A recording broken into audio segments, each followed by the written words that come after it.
क्योंकि सरकार खुद स्वीकार करती है स्कीम ठीक नहीं है। सभापति महोदय, मैं बैठ जाता हूं, आप खड़े होकर के कह दीजिए अग्निवीर व्यवस्था अच्छी है। अग्निवीर में 100% एम्प्लॉयमेंट की गारंटी है और रहेगी। उत्तर प्रदेश से जब से हारे हैं तब से कोई नमस्कार नहीं कर रहा है। तकलीफ वो है आपको।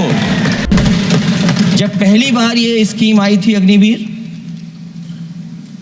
उस समय बड़े बड़े उद्योगपतियों से ट्वीट कराया गया था कि अग्निवीर से अच्छी कोई योजना नहीं है, इनको हम नौकरी दे देंगे, हम अपने यहां रख लेंगे।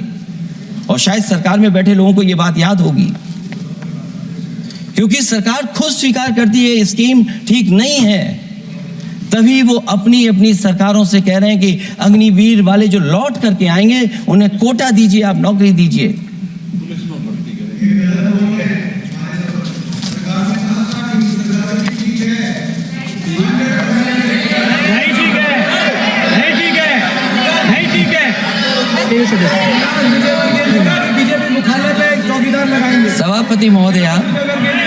सभापति महोदय, मैं बैठ जाता हूं, आप खड़े होकर के कह दीजिए अग्निवीर व्यवस्था अच्छी है।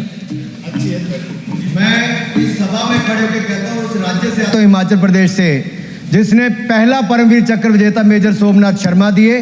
कारगिल के युद्ध में सबसे ज्यादा शहीद होने वाले हिमाचल प्रदेश के वीर नौजवान थे। 4 परमवीर चक्र विजेता हुए, उसमें से 2 कैप्टन विक्रम बत्रा और सूबेदार संजय कुमार हिमाचल प्रदेश से हुए।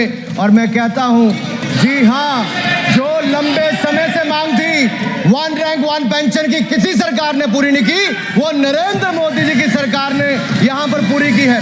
और मैं एक बात और कहता हूं, अखिलेश यादव जी सुन ले, अग्निवीर में 100% एम्प्लॉयमेंट की गारंटी है और रहेगी। माननीय सदस्य साहब अपनी बात। सभापति महोदय, जो मैंने बहुत छोटा सवाल पूछा था, मैं दूसरी बात कहता हूं। अगर ये जो बात आप कह रहे हो, तो आपको जरूरत क्यों पड़ रही कि आपको उत्तर प्रदेश में और प्रदेशों में कोटा देना पड़ रहा है 10%? सभापति महोदय,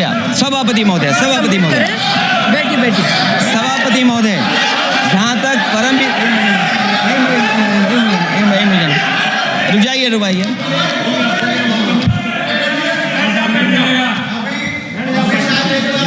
अरे सुनिए दो।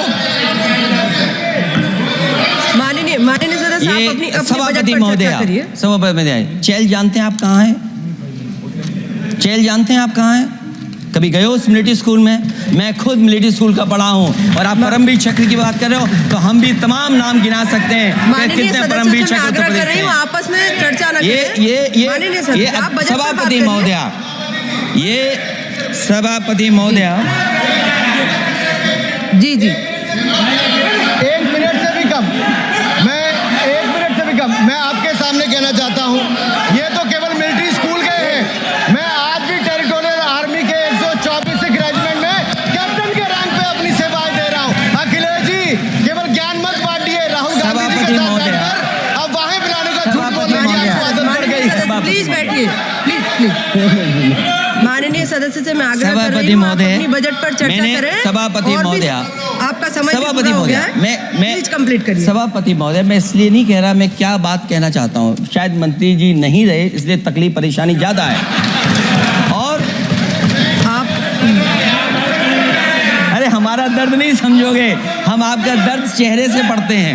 अच्छा, दर्द मैं बताता हूँ। माननीय सदस्यों से मैं आग्रह कर रही हूँ, सभापति महोदय, दर्द मैं बताता हूँ। बजट पर चर्चा करिए, प्लीज बजट पर चर्चा सभापति जी, दर्द मैं बताता हूँ। देखिए, दर्द बात पहुंचेगी कि नहीं पहुंचेगी। सभापति महोदय, उत्तर प्रदेश से जब से हारे हैं तब से कोई नमस्कार नहीं कर रहा है। तकलीफ वो है आपको। कंप्लीट करिए। वो वीडियो हमने देखा है कि कोई किसी को नमस्कार नहीं कर रहा है, कोई किसी को देख नहीं रहा है। चलिए, धन्यवाद माननीय। और जो अपने आप को बहुत ताकतवर कहते थे आप अपने आप को, जिसने हराया उसको नहीं ये हटा पा रहे हैं। अब बात समझ में नहीं आई ना? माननीय, जिसने हराया उसको नहीं हटा पा रहे। और अगर माननीय सभापति सदस्य, महोदय माननीय अग्निवीर सदस्य। व्यवस्था समाजवादी लोग स्वीकार ही नहीं कर आप सकते। बजट पर पूरी अपनी बात सभापति रखिए। महोदय अग्निवीर स्वीकार नहीं कर सकते। आप अपनी जब भी चर्चा हम रखिए, सत्ता कोई में दिक्कत आएंगे साल 2 साल, ये चलने वाली सरकार नहीं है, गिरने वाली सरकार है, याद रखना आप। माननीय सदस्य, और देखिए आप क्यों नहीं समझ रहे हो, साइकिल हमारा चुनाव चिन्ह है, साइकिल ही आपको सरकार चलवा रही है। जिस दिन साइकिल हट गई आप कहाँ बैठे मिलोगे। और दूसरे हमारे साथी हैं जो हमें लेकर के यहाँ लाए थे, माननीय हम यहाँ सदस्य से मैं छूट गए, आग्रह कर वो रही चले हूँ गए कंप्लीट करिए।